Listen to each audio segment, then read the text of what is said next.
Inirereklamo ang isang senior citizen dahil sa panggagahasa umano sa 7 taong gulang na babae sa Aurora. At sa Naga City naman natagpo ang patay ng 17 taong gulang na estudyanteng ilang araw nang nawawala. Ating saksihan.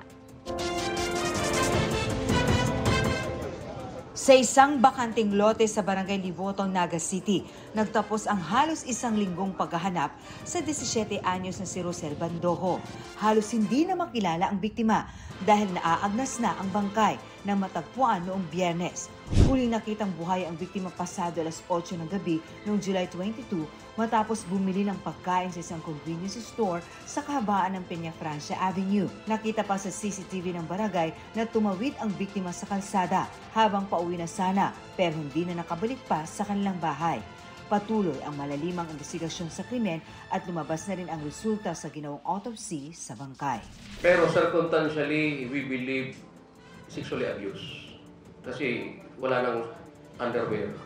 May nakuha kami underwear sa crime scene. Tutulong na rin sa pag-iimbestiga ang NBI.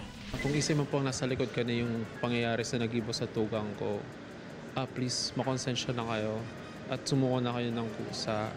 Kasi no one deserves sa ganitong pangyayari. Apakabait ng kapatid ko. Ang Camarines Sur National High School mariing kinundi na ang nangyari sa isa nilang estudyante. Umabot na sa 300,000 pesos ang reward money para sa makakapagbigay ng impormasyon sa responsable sa naturang krimen. Matinding galit ang nararamdaman ng isang ina sa Dipakulaw, Aurora.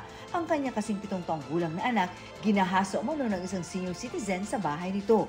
Sumbong ng batang biktima, dinala umano siya ng suspect sa loob ng kwarto matapos bilhan ng tinapay. Nung nakabili na po sila, pumunta po sila dun sa may bahay ng lalaki. Ayon sa pulisya, tinakot pa raw ng suspect ang biktima at binigyan din ng 30 pesos pagkatapos ang panghahalay. Ang sabi, huwag kang magsusumbong kasi may makakakita ka ng aswang. Sumasailalim sa counseling ang batang biktima. Wala pang pahayag ang suspect. Para sa GMA Integrated News, ako si Marisol Abduraman, ang inyong saksi.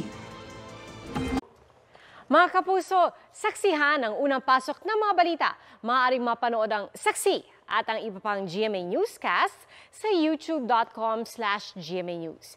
I-click lang ang subscribe button. At sa mga kapuso abroad, maaari po kaming masubaybayan sa GMA Pinoy TV at www.gmanews.tv.